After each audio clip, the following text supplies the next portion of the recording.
رقت عيناي شوقا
صل وسلم وبارك عليه وعلى آله.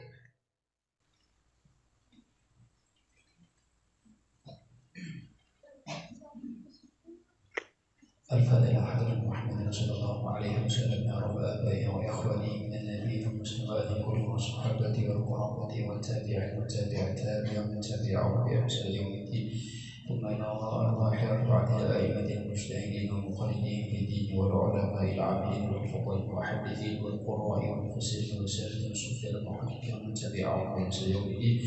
ثم إلى الله مشايخنا ومعلمينا وكل آبائنا وأمهاتنا وأجدادنا وجداتنا وجيراننا من المسلمين والمسلمات والمؤمنين والمؤمنات، خصوصا مؤلف هذا الكتاب الشيخ سالم بن سنة الحضر الرسول القرآن. أن الله يغفر ونفعنا بأسرارهم وأنوارهم ونفعنا بحديث في الدنيا والآخرة، وأن الله يوفقنا في الدين والآخرة وعلى هذه النية وكل صالحة. الفاتحة. أعوذ بالله من الشيطان الرجيم. بسم الله الرحمن الرحيم. الحمد لله رب العالمين الرحمن الرحيم مالك يوم الدين. إياك نعبد وإياك نستعين اهدنا الصراط المستقيم صراط الذين أنعمت عليهم أجمعين. نوينا التعلم والتعليم والتدبر والتذكير والنفع والانتفاع والإفادة والاستفادة والحث على التمسك بكتاب الله وسنة رسوله والدعاء إلى الهدى والدلالة على خير ابتغاء مرضاته وقربه وثوابه. يا فتاح يا عليم يا فتاح يا عليم يا فتاح يا عليم افتح علينا فتحا قريبا. Yang sama-sama kita muliakan, yang sama-sama kita hormati para alim ulama, tokoh-tokoh masyarakat, jamaah Langgar Nurul Mu'tadin, ya, Desa Pasar Senen, Morong Petani, yang sama-sama pula kita sayangi adik-adik rombongan maulid dari Langgar Baitur Rahman. Marilah dalam kesempatan ini kita panjatkan puji syukur kita kepada Allah Subhanahu wa taala yang mana telah mengumpulkan kita di tempat yang mulia ini, di dalam tempat ibadah yang disebutkan oleh baginda Rasulullah sallallahu alaihi wasallam, ahabbul biladi ilallahi masajiduha. Tempat yang paling Allah taala cintai adalah masjid atau tempat ibadah para hamba-hambanya. Mudah-mudahan dengan berkat kita dikumpulkan dalam tempat yang mulia ini, kita semua dimuliakan oleh Allah Subhanahu wa taala. Amin ya rabbal alamin.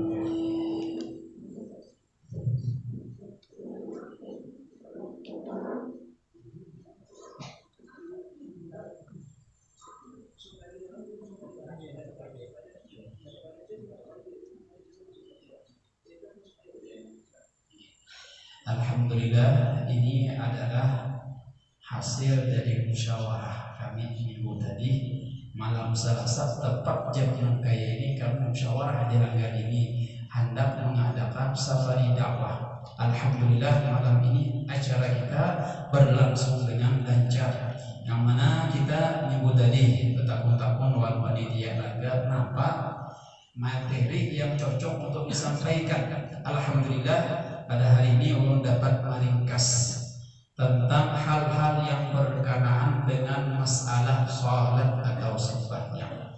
Perlu kita ketahui bahwa sembahyang adalah hal yang paling disuruh oleh Allah Subhanahu wa taala kepada hamba-hambanya. Dalam surah Al-Baqarah disebutkan, ya ayyuhalladzina amanu ista'inu bis-sabri was-salah innallaha ma'as-sabirin. Kata Allah Ta'ala, wahai orang-orang beriman, mintalah kalian pertolongan dengan apa? Dengan sifat sabar dan salat.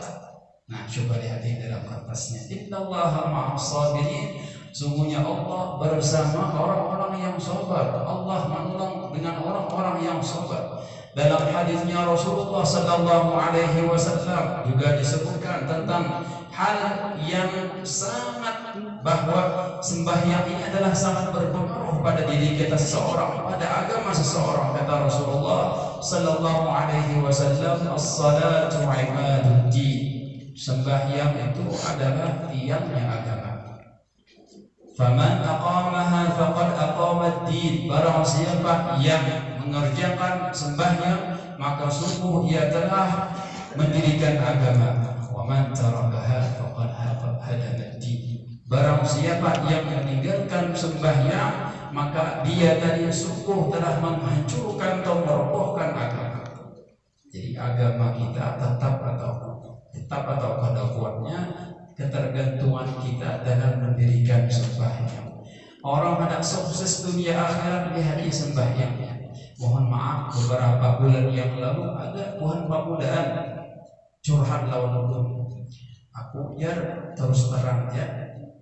Hari-hari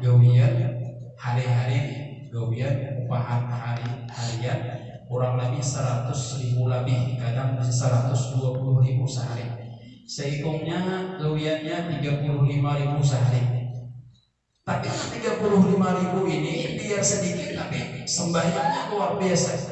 Dikawin sembahyangnya kadang-kadang sembahyang yang 100.000 atau 120.000 tadi kadang ujarnya aku rancang ada sembahyang.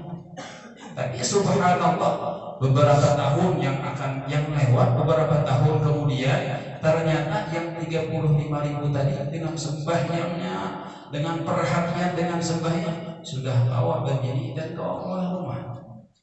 Subhanallah, yang 100.000 harian tadi jangankan begini, jangankan olah rumah begini gini, belum sepeda motor masih jam belum bawa makan. Subhanallah, itulah keberkahan sembahyang. Jadi kita di sini pada malam hari ini insya Allah merangkum dari masalah orang-orang sembahyang. Jadi sembahyang itu kata para ulama ada 3. Yang pertama ada syarat sahnya salat. Coba hati-hati dalam kertas tadi. Ada namanya syarat sahnya salat. Yang kedua ada rukun-rukun salat. Yang ketiga ada pembatal salat. Yang pertama syarat sahnya salat. Kalau kita sembahyang yang syarat sahnya ini kada kita gawi, yang 8 perkara ini kada kita gawi, kada bakaran sembahyang kita diterima oleh Allah Ta'ala, kada bakaran sah. Ini perlu kita ketahui. Yang pertama suci dari 2 hadas. Hadas sama ada hadas besar atau hadas kecil. Jadi harus suci dari 2 hadas.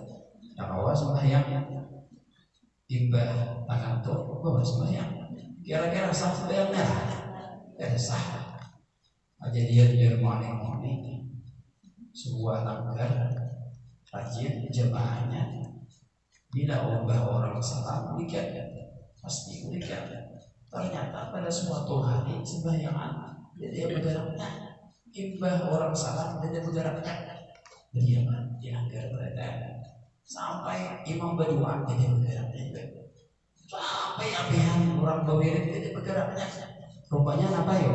Di tengah-tengah sembahyang ada yang melampas selanggar dan keciuman. Di tengah-tengah sembahyang ada yang melampas angin selanggar dan keciuman. Aku tidak akan berjauh ibadah sembahyang tahuan orangnya tadi ampun gawian. Jadi ada yang bergeraknya. Padahal harus orang yang batal sembahyangnya, batal wudunya dalam ketika sembahyang harus keluar dari sembahyang. Perlu kita ketahui. Jadi orang yang sembahyang syarat yang pertama itu adalah suci dari 2 hadas. Yang kedua suci dari najis yang melekat pada pakaian, badan dan tempat. Pakaian itu perlu kita ketahui. Setiap sesuatu yang kita bawa pada ketika kita sembahyang itu dijadikan dianggap pakaian. Ini HP kita angkat dalam kantung, kita bawa sembahyang. Ini HP kita dianggap pakaian. Andai kata dalam HP kita ini ada tahi cacak, kita bawa tetap ada sah sembahyang kita. Aku ada bawa tahi cacak, bawa HP. Izin Allah Ta'ala dalam HP-mu tadi ada tahi cacak, sah ada sembahyang kita, ada sah. Kata pasatiyah kullu ma yahmiluhul musalli bahwa fadzalika thiyabu. Jadi athiyab pakaian itu adalah setiap perkara yang dibawa oleh orang yang sembahyang. Jadi kalau kita bawa HP, makanya ulun ini mungkin bisa biar ulun rajin bila anak sembahyang HP ini kada mau di kantong. Kenapa jadi kada mau di kantong? Takutannya kalau pernah pindah ada sambung mati dalam HP. Kalau bina ada najis tahi cacat dalam HP, kita tahu bahwa sembahyang sebulan tapi di kantong sembahyang. Ada mau tinggalan HP, udah sebulan hanya tahu ini jadi sebulan nanti yang mau ulang sembahyang gara-gara HP. Ya, jadi hal yang kita ragu-ragu terus saja dibawa ketika sembahyang. Kunci ini meragukan tinggal ada di muka bersahabat yang dibawa ke usah dibawa. Jadi setiap perkara yang kita bawa itu dianggap pakaian. Apabila najis maka sembahyang kita pada sah. Atau setiap perkara yang kita gantung, misalkan di sini ada teh jajak, nah kita berdiri betis kita berjajak di atas teh jajak tadi, sah sembahyang kita lah, ada sah lagi sembahyang kita. Kenapa? Karena tempat kita ada suci. Yang ketiga menutup aurat wajib. Jadi kalau lelakian auratnya dari mana ya? Dari lektohor sampai pusat. Kalau beginian auratnya seluruh badannya kecuali telapak tangan dan wajah. Ada dagu bagi bagian, nah di bawah dagu yang sini itu dianggap aurat. Jadi kalau biar agak usahakan ini agak sedikit, jangan terlalu berdatang. Kalau bina ketahuan untuk guru termasuk aurat. Batis badinya ketika sembahyang termasuk aurat. Hati-hati ketika sembahyang tak angkat. Kenapa? Karena penyembahyangannya ketat benar, kada panjang. Ketika sujud, ketika rukuk tak angkat sedikit, tak buka batisnya, maka itu akan berpengaruh tentang sembahyang. Kada sah sembahyangnya. Kenapa? Karena auratnya terbuka. Antara syarat sahnya syarat adalah menutup aurat. Ada pun lelakian dari bang, bolehlah kita lelakian sembahyangnya kada pakai baju, salawat kepada rajin, sah kira-kira sembahyangnya. Jadi mulai pusat tertutup lawan ini toh tertutup kira-kira sah sembahyangnya, ini sah sembahyangnya. Cuma ada badan lawan Allah Taala. Kita menghadap lawan ambakar misalkan, atau menghadap lawan camat, atau menghadap lawan bupati, atau gubernur, atau makinnya presiden, kira-kira umum salawat hadap kurunglah, tidak kurung. Begitu bagaimana jika yang kita hadapi adalah Allah Taala.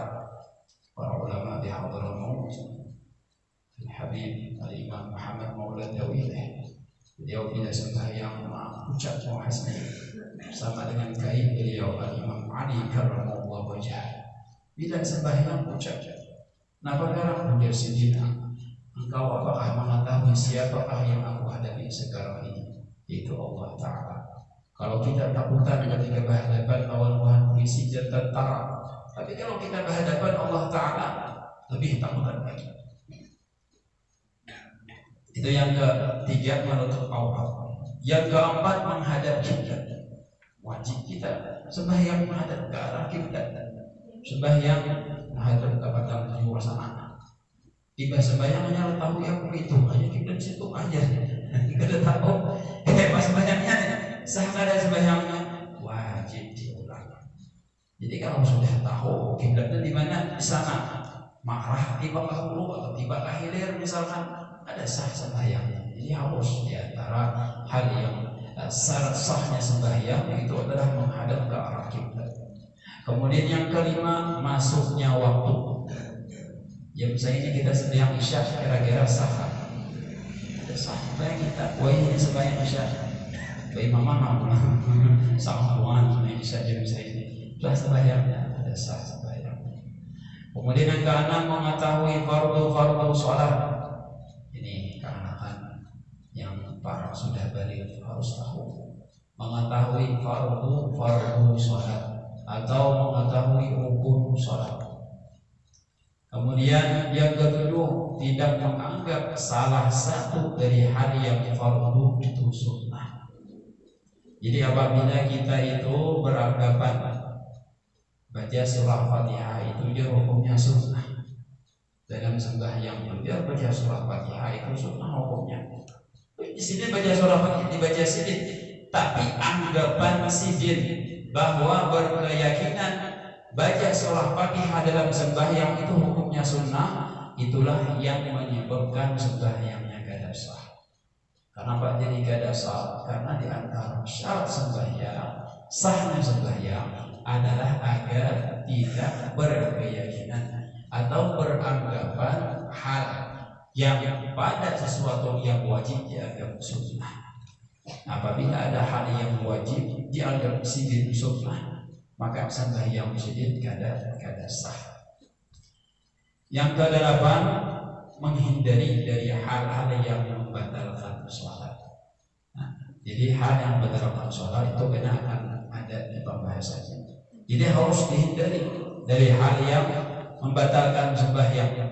Bila tagawi satu dari hal yang membatalkan sembahyang, maka sembahyang kita itu kada sah jadinya. Ada berapa pembatal sembahyang? Ada 14 kata para ulama. Ini perlu dikaji, perlu diketahui supaya apa? Supaya kita nyaman beribadah. Kadang kita tahu tapi kada paham. Kadang kita tahu dan paham tapi kada mengerti, kada mengamalkan. Contohnya seperti badaham dalam sembahyang.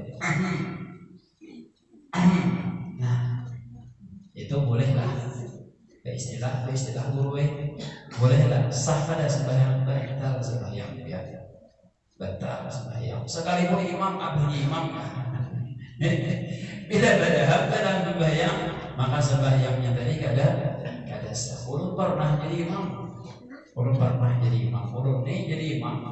Bila senang kaya apa kadina badaham. Kenapa jadi kadina? Karena bila ulun badaham sekalipun jadi imam badaham batal sembahyang ulun. Jadi ulun tahan kada benar badaham sembahyang. Ya, sembahyang mah. Jadi kan ketahuan rupanya yang di belakang ini paham pada ulun badaham. Sidin mandaham makan soalnya. Ya. Yang di belakang mandaham makan ujar dalam hati bayang dia batal sembahyang badaham. Nah, di antara pembatalan sembahyang itu adalah badaham. Jadi badaham itu hati-hati. Cuma kita bila ada orang badaham, mau kawan aku tarik ke hidup jangan. Ada orang saling banyakkan sembahyang iman di pasar Senen misalkan saling banyakkan. Jadi siapa badaham sembahyangnya kada habis tu orang. Jadi amun kawan kita pada tarik dia tahu atau bahwa badaham itu sembahyang yang batal di sini aku udah tahu. Nah, yang itu dan kita itu mereka biar sudah tahu yang ini dijauhi. Yang jelas seorang badaham ketika sembahyang itu sembahyangnya batal. Boleh kan badaham? Boleh satu keadaan. Misalkan kita baca misalkan ketika baca surah Fatihah, boleh badaham? Boleh badaham dalam satu keadaan. Misalkan kita baca surah Fatihah, suara kita mentok besar karena awal kita suara hilang lalu bagaimana karena awal kita awal bersuara lalu di sini tersangkang apakah pas buka puasanya makan apakah tersangkang sini baca surah Fatihah kita kamu baca jangan makan. Nah ketika nangka itu cara para ulama bolehnya badaham sakadarnya aja sekali gitu. Ada boleh batal. Jadi perkara yang ringan tuh jangan dilagi-lagikan. Nah, jadi di antara batal sembahyang itu badaham. Nah, di antaranya lagi satu batal sembahyang berhadas besar atau kecil. Berhadas besar atau kecil. Ya tadi di antaranya tabatuk dalam sembahyang. Apa hukumnya bila kita ragu ketika sembahyang ragu? Jadi ini angin kan ada asa ada keluar, asa ada ya baik besarnya tak keluar. Ya baik besarnya tak keluar. Misalkan ragu-ragu, pokoknya aku udah tahu ya Allah, udah tahu betul katakan pas paratan sembahyang kata Rasulullah Sallallahu Alaihi Wasallam, la yakhruj ahadukum min sholatihi illa idza sami'a sautan aw wajada rihan. Kata Rasulullah, apabila kamu ragu-ragu dalam ketika sembahyang, apakah hadas ada keluar ada anginnya nih, angin lah lain benda itu kecil namanya. Nih ada tahu nih asa ada keluar asa ada. Kata Rasulullah, jangan batal sembahyang kecuali ada mencium baunya. Seorang mencium yang boleh. Nah, ayo aku batal lagi kata Rasulullah. Atau kedengaran suaranya, salah keadaan mendengar suaranya, baunya salah keadaan dia mencium, ada batal ya tak harus ini. Iya. Jadi bila sudah kayak itu keluar kata Rasulullah dalam sembahyang. Pada hadas besar atau kecil. Yang kedua, terkena najis, sembahyang kaguguran tahi cacat. Sembahyang kaguguran tahi cacat. Batal pada sembahyangnya, lihati dulu. Apabila tahi cacatnya itu basah, karena pakaian kita itu mau pada mau harus keluar pada sembahyang. Tahi cacatnya basah kan? Amun kali bang kayak apa? Amun kali masih kawat di tapak-tapak diugahkan boleh, tapi cara mengugahkannya jangan diambil. Nah, hecak misalkan sini ambil, nah buang awan orang. nah buang itu kata boleh. Jadi bilanya kita kabuburan tahi jajar pas lagi sembahyang, ada batal sembahyang kita dengan catatan langsung. Nah kita mau, nah itulah. Nah jadi misalkan di tangan kita gitu, nah itu kan langsung ada apa-apa lagi. Jadi sah sampai kita sah, tapi dengan catatan langsung dan pelihara gerakan kita jangan sampai 3 gerakan berturut-turut. Nah kita akan bagaimana itu. Tapi apabila tahi cacatnya najisnya tadi basah, ini kadang-kadang harus berbenah. Urut pernah di musala Darululum kurang lebih 15 tahun yang lalu, sekitar 15 tahun yang lalu itu pernah kami berimaman, imamnya orang alim, 42 orang alim.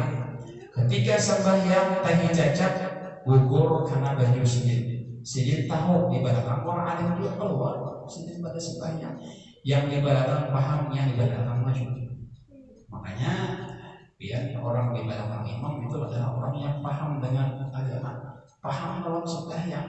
Yang sampai ketika imamnya batal,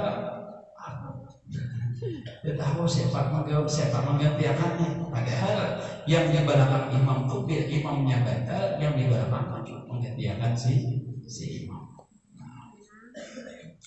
Jadi terkena najisnya kering kada basah, kawat sigin makan langsung, maka sembahyangnya ada batal. Tapi bedanya sampat tadiam atau malapai sampat tapi diangkat sidin, nah itu batal juga sembahyangnya.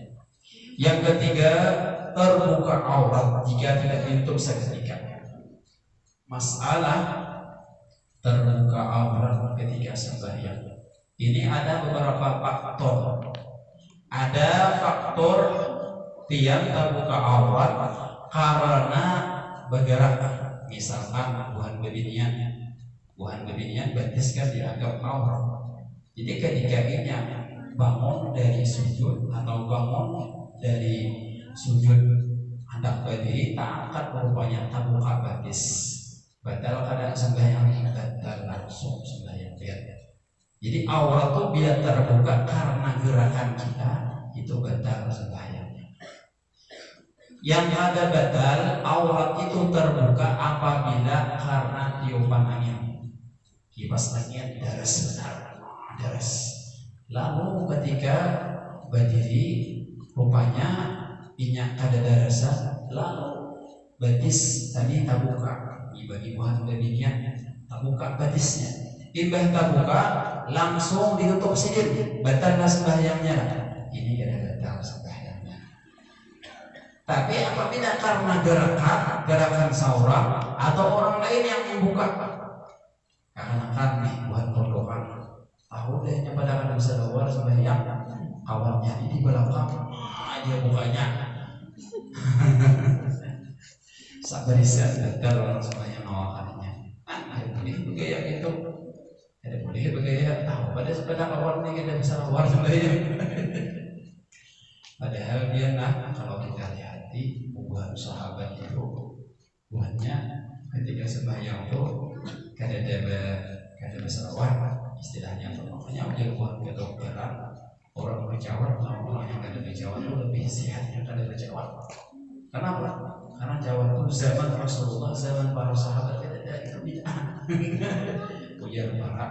ujar istilahnya kalau kita lihat dari apa namanya, dari sirahnya atau apa namanya, dari kitab-kitab tarikh itu, sejarah itu. Jadi bukan sahabat itu pakaian buahnya dua aja, pakaian buahnya tapi lawan jinah.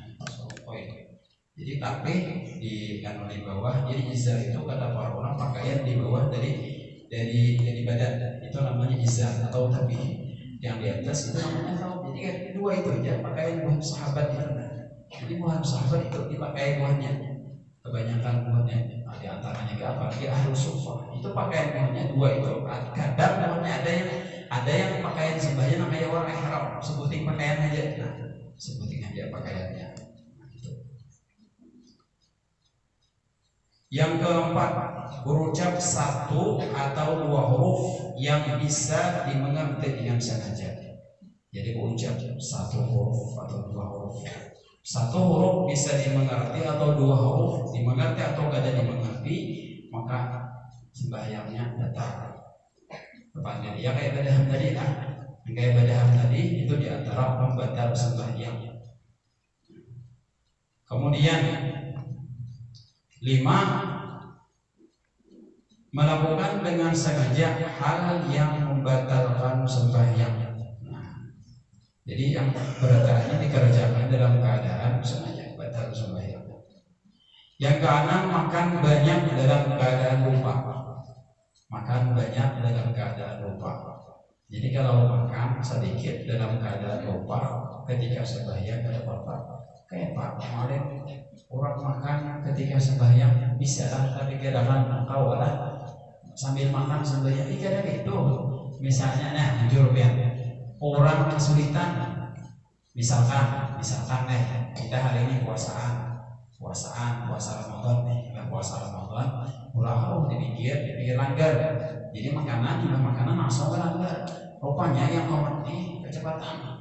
Orang belum telah lagi makan apa sedikit deh, langsung amat sedikit beberapa saya masih banyak lagi diminum aduh minum langsung balik ada usaha ada baru lagi sampai dilanggar. Sakadanya ada 3 biji nasi, jadi dia ditakukan ada bingung Jepang dia tahu apa ditakut dia jangan benar sembahyangan kolom sembahyang kau saya tuh baca 3 biji nasinya, baca bismillah, bisa baca 3 biji Jepang ada sesuapan nih nasinya, 3 biji nasi aja. Jadi kolom mulai rakaat pertama masih ada, rakaat kedua masih ada, rakaat ketiga hilang. Yang 3 biji tadi hilang nih, mana nasinya ada tahu? Yang pas sudah tak parut, batal sembahyang sejen. Batal sembahyang sejen kenapa? Karena yang dimakan nasinya sedikit aja. Yang kedua dalam keadaan lupa. Amruknya makannya banyak, misalkan sesuapan masih untuk mengimbang bisi amat deh orang deh. Makanya lalu ditagungnya nasi yang banyak tadi sekalipun dalam keadaan lupa tetap batal sembahyangnya. 7, melakukan 3 kali gerakan berturut-turut walaupun dalam keadaan lupa. Nah, ini penting lah. Bergerak 3 kali berturut-turut biar para ulama sekalipun dalam keadaan lupa. Perlu kita ketahui bahwa gerakan sembahyang itu ada gerakan berat, ada gerakan ringan. Gerakan ringan seperti jereji. Ini jereji. Ini gerakan ringan. Bila kita gerakan, gerakan selama, tapi dengan catatan jangan niat bergaya. Ada bila bergaya menggerakkan tetap batal sembahyangnya. Menggerakkan misalkan getar di kepala, gerakkan. Ini kada dihitung gerakan. Kenapa? Karena gerakan ini gerakan ringan. Tapi kalau gerakannya gerakan berat, kayak jadi cina, menggeruk air. Ini gerakan berat. Jadi tetap dihitung 1, 2, 3 dalam sembahyangnya. Jadi ujar para ulama bergerak dalam sembahyang sekalipun dalam keadaan lupa Tapi 3 kali berturut-turut batal sembahyangnya, kecuali gerakan orang yang kada kawat ditahan-tahan. Ulun bahari ketika masih mondok, buat mondokan ini ada sepale karena penyakit, jadi orang kita tuh tercatat daerah di bawah paru atau yang nyamannya kita sampai tuh sangkadi sangkadian ada kawan alhamdulillah itu cumanya karena musibah itu akhirnya aku tahu enggak ada kawal ditahan-tahan, jadi umurnya kata kawal ditahan-tahan tadi bolehnya mengganggu. Jadi ulur pernah sembahyang di GD mulai rakaat pertama sampai orang salam kada kamu menahannya, boleh batal sembahyangnya, kada batal sembahyangnya. Begaranya lebih pada 3 kali. Karena apa? Karenanya kada kamu menahan. Boleh begarak lebih pada 3 kali, tapi dengan catatan ada penyakit. Kemudian juga di antara pembatal sembahyang melakukan lompatan yang berlebihan. Sembahyang berhujat, tanpa hujatnya tahajud kali. Aduh, orang mana refleks berhujat tinggi mana berhujat. Nah, ini pembatal sembahyangnya. Di antara lagi pembatal sembahyang melakukan pukulan yang teramat keras. Melihat apakah dibuka ambil dengan kayu pukulnya batal sembahyangnya. Kemudian juga di antara pembatal sembahyang nomor 10 menambah rukun fi'li dengan sengaja. Rukun fi'li itu seperti rukuk 2 kali, beristilah 2 kali rukuk, sujudnya 3 kali, beristilah batal. Dulu pernah jadi imam mengulang, jadi imam sujud 3 kali. Tapi kita ingat, jadi imam sujud 3 kali. Ujar yang di belakang, ujar lu kenapa? Kata dia nolak sembahyang tasbih nih, sembahyang tasbih. Jadi imam sujud 3 kali. Juru di belakang kenapa? Kata dia tanggurah. Tapi dia kalau pinaka itu dia sembahyang orang lihat dari maut ya. Kami dia menyangka dia sembahyang di hadapan maut itu dia beda sembahyang tasbih sujudnya 3 kali. Kan dia aja bapak sama ada sebentar lawan di sini. Pada 2 kali juga cukup. Kada ingat. Bila kada ingat sah. Bila beristilah menambah sujud 3 kali, nah ini batal sembahyangnya. Yang ke-11 menambah mendahului imam dengan 2 rukuk fi'li. Imam masih berdiri, inya sudah bangun dari rukuk, batal sembahyangnya. Atau tertinggal 2 rukuk fi'li tanpa uzur, ketinggalan 2 rukuk fi'li tanpa uzur. Yang ke-12 berniat membatalkan sholat. Misalkan dia ini hari hujan, orangnya sembahyang buat dirinya. Hari hujan sembahyang, di tengah-tengah sembahyang rakaat pertama hujan dapat terpaksa banyak benar. Bapaknya aku membatal sembahyang aja. Pas ketika batal hujan sampai, dia jadi aku ya. Batal sembahyangnya. Sekalipun aku jadi batal. Jadi ketika sembahyang jangan sampai ada pernah niat hendak membatalkan.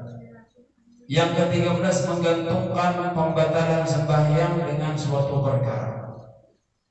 Misalnya ketika sembahyang dalam hati andai kata, sekalipun hal yang mustahil, andai kata ada orang begini di melanggar nih, aku ambil batal sembahyangnya. Batal kada sembahyangnya batal.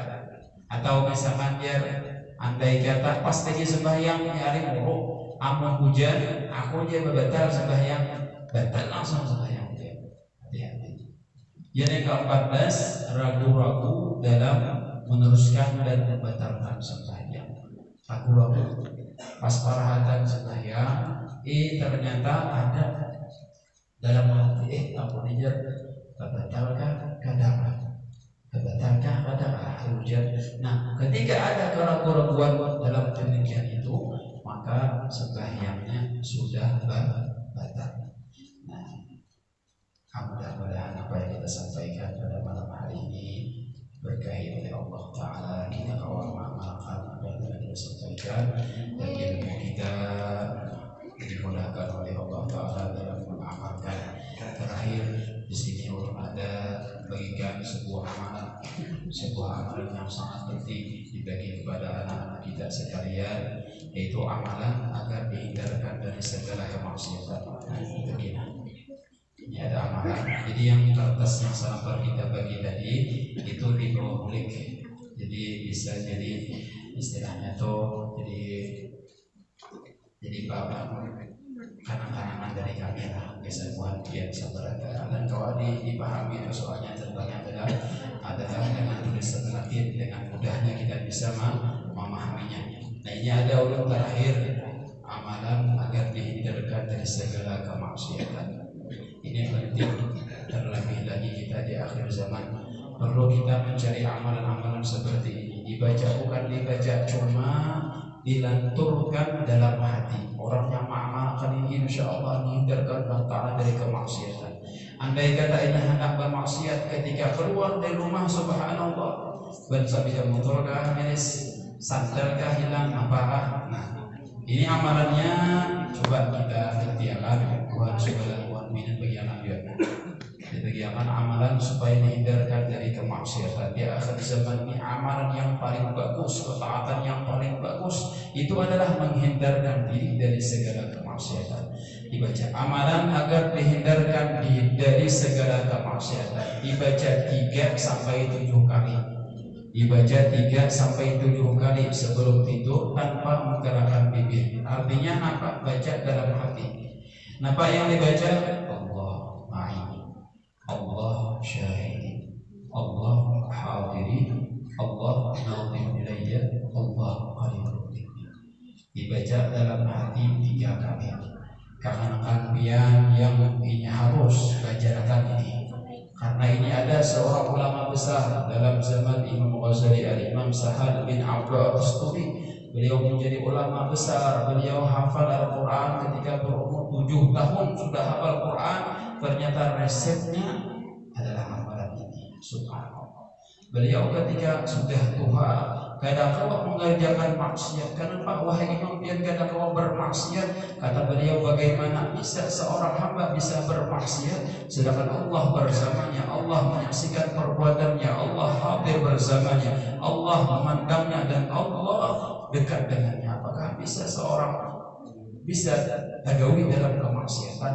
Nah, jadi ini amalan dibaca, dipadahkan anak dan keluarga. Mudah-mudahan kita pada anak keluarga kita dihindarkan dari segala kemaksiatan dan keluarga kita, anak-anak dan cucu kita dari lingkungan Langgar Nurul tadi atau Baitur Rahman dihindarkan oleh Allah Ta'ala dari segala musibah dan malapetaka, dan mereka berada menjadikan anak yang saleh dan salihah.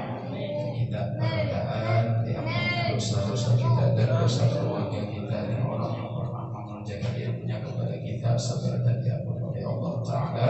Hajat-hajat kita dikabulkan oleh Allah Ta'ala selama dalam keridhaannya, dan kita berdaan keadaan dimatikan kecuali melihat rupanya baginda Rasulullah dan dimatikan dalam keadaan husnul khatimah wa ala alihi wa sahbihi. Al-Fatihah. Bismillahirrahmanirrahim.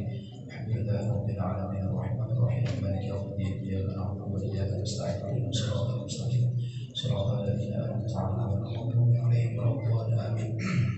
Amin ya rabbal alamin. Bismillahirrahmanirrahim. Alhamdulillahi rabbil alamin wassalatu wassalamu ala asyrofil anbiya'i wal mursalin sayyidina wa maulana Muhammadin wa ala alihi wa sahbihi ajma'in.